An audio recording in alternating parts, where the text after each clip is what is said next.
नमस्कार किसान भाइयों। मैं कमला प्रसाद मौर्य, खुटनिया घोरौल सोनभद्र उत्तर प्रदेश से। आप देख रहे हैं हमारा टॉपर किसान चैनल। टॉपर किसान चैनल पर आप लोगों का स्वागत है। आज मैं आप लोगों से बात करने वाला हूं, इस समय कौन सी सब्जी लगाई जाए जिसमें अच्छा मुनाफा आपको मिल सके। तो इसमें दो प्रकार की सब्जियां हैं जिनको आप अगर आज की डेट में करते हैं तो 1 महीने के आसपास ही आपको अच्छा इनकम मिलना शुरू हो जाता है। एक तो है धनिया और दूसरी है मूली। इन दोनों को अगर आप इस समय करना चाहते हैं तो आपको अच्छा लाभ मिलने वाला है। मूली लगभग 20 रुपये से ऊपर का रेट मिलेगा और धनिया में रेट जो है वो 100 रुपये के आसपास का रेट मिलेगा, लेकिन अमूमन 15 से 20 रुपये 25 रुपये किलो का रेट मिल जाता है आपको। तो आप मूली का भी चयन कर सकते हैं और धनिया का भी चयन कर सकते हैं। धनिया में कुछ वेराइटियां ऐसी हैं जो 30 दिन में तैयार हो जाती हैं, तो 30 दिन में तैयार होने वाली धनिया को आप ले सकते हैं। और 60 दिन में तैयार होने वाली 55-60 दिन कभी कभी 50 दिन में भी बेचने लायक हो जाती है, तो उस वेराइटियों का भी चयन आप कर सकते हैं। इनको लेकर के सबसे पहले हमको खेत का चुनाव करना है। तो खेत ऐसी जगह को हमको चुनना है, ऐसे खेत को चुनना है जहाँ की बारिश का पानी रुकता ना हो, वह निकल जाता हो। ऐसे ही खेत को हमें चुनना चाहिए। तो उसमें अगर खेत का चुनाव करते हैं तो लगभग 1 से 1.25 मीटर चौड़ी हम बेड बनाते हैं। और बेड इसलिए 1.25 मीटर चौड़ी बनाते हैं कि हम दोनों किनारे नाली में बैठ करके और इसमें से घास निकाल सकते हैं। और साथ में इसमें खाद और उर्वरक की बात करें तो लगभग प्रति एकड़ 50 किलो DAP और लगभग 30 किलो म्यूरेट पोटास, इतना दे करके पूरे मिट्टी में मिला देते हैं पहले। उसके बाद बेड बना लेते हैं। बेड बनाने के बाद फिर इसमें लगभग आप चाहें तो छिटकवा विधि से इसकी खेती कर सकते हैं। छिटकवा विधि, पहले बीज को छिटक लेते हैं और छिटकने के बाद तब फिर आप उसको हल्के से किसी यंत्र द्वारा मिला लेते हैं। और एक बात ध्यान देने योग्य ये होती है कि इस समय जो है इसमें जर्मिनेशन बहुत कम होता है। जब जर्मिनेशन कम होता है तो ऐसी परिस्थितियों में आपको इसके साथ बीज की मात्रा को बढ़ा देना होता है। लगभग 2 गुना 2.5 गुना ऐसे बीज डालना पड़ता है। तो एक तो बात ये है, इस बात का ध्यान देना है। दूसरे ये है कि जब आप इसको बो देते हैं तो बोआई के तुरंत बाद इसकी नमी को बरकरार रखना पड़ता है। अगर नमी बरकरार नहीं रखेंगे तो जर्मिनेशन नहीं होगा।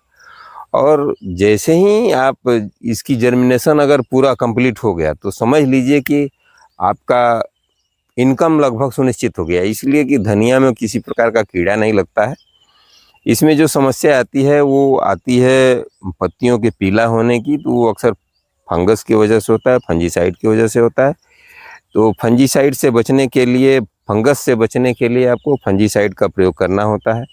इसमें रोको या फिर दूसरी कई फंजीसाइड हैं, जैसे टेगमिल है, हाईमिल है और कॉपर ऑक्सीक्लोराइड है, या फिर सॉफ नामक एक दवाई आती है जिसमें कार्बेंडाजिम और मैंकोजेब का मिश्रण होता है, आप उसको भी ले सकते हैं।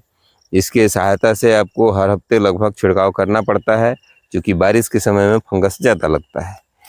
अब अगर पत्तियां पीली हो रही हों तो इसके लिए आपको इस पर 05234 या 19-19-19 जो खाद आती है वाटर सोलेबल, उसका लगभग 100 ग्राम मात्रा लेकर के 15 लीटर की टंकी में घोल बना करके और उसका छिड़काव करना चाहिए। तो हर हफ्ते लगभग करना चाहिए। एक हफ्ते में एक बार करेंगे, 2 बार में तो ये फसल निकल जाती है, हरापन अच्छा आएगा और आप इसको बेच करके अच्छा मुनाफा जनरेट कर सकते हैं। तो इसमें जो ध्यान देने वाली बातें हैं वो यही हैं, और बकिया इसमें कोई कीड़ा लगता नहीं है, इसलिए यह खेती मुनाफे की खेती है। लगभग 1 एकड़ में इसका 35 से 40 कुंटल तक उत्पादन हो जाता है बरसात के समय में। अब यहीं अगर ठंडी के सीजन में उत्पादन होता है तो ये बहुत ज़्यादा बढ़ जाता है। तो आप इसकी खेती बारिश के समय में इसलिए की जाती है कि इसमें अच्छा खासा मुनाफा होता है। रेट जो होता है वो बहुत अच्छा मिलता है, लगभग 100 रुपये से ऊपर मिलेगा। तो आपको धनिया की खेती जरूर करनी चाहिए। अगर आप मूली करना चाहते हो मूली भी कर सकते हैं। मूली में बहुत सस्ती वेराइटियाँ भी आती हैं जो 350-400 रुपये किलो से लेकर के 2000 रुपये किलो तक की वेराइटियाँ हैं। आप अपने यहाँ सर्च करके जो वेराइटी आपके यहाँ चलती हो उसको करना है। ज़्यादातर पालक पत्ता की वेराइटियाँ चलती हैं, आप उनमें से कोई एक लेकर के आप इसकी खेती कर सकते हैं और इसमें सफलता आपको मिलकर रहेगी। तो 15 से लेकर 25 रुपये तक का आपको रेट मूली में मिलेगा। और इसमें जो समस्या होती है वो धुलाई उलाई का होता है, तो ये तो किसी भी फसल को करेंगे तो उसमें समस्या आती है। तो आप इस तरह से जो खेती है धनिया की या मूली की, ये सीजनल क्रॉप है। अब इस समय से लेकर अक्टूबर तक आप इन फसलों को बराबर लगा सकते हैं और बराबर आपको इनकम होती रहेगी। तो आप धनिया की खेती ज़रूर करें और मूली की खेती भी ज़रूर करें। तो अगर आपको आज का यह सलाह हमारी या यह राय हमारी अच्छी लगी हो तो वीडियो को लाइक कर दीजिएगा, और अगर आप हमारे चैनल पर नए हैं तो चैनल को सब्सक्राइब जरूर कर लीजिएगा। साथ में अन्य किसान भाइयों तथा साथी मित्रों में इस वीडियो को शेयर जरूर कीजिएगा, जिससे हमको हौसला मिलता रहे और मैं आपको और नए नए और अच्छे कंटेंट बना करके और आप तक पहुंचाने का प्रयास करता रहूँगा। तो मिलते हैं फिर किसी अन्य वीडियो में, तब तक के लिए आप हमको आज्ञा दीजिए। नमस्कार, धन्यवाद। जय जवान, जय किसान, जय विज्ञान।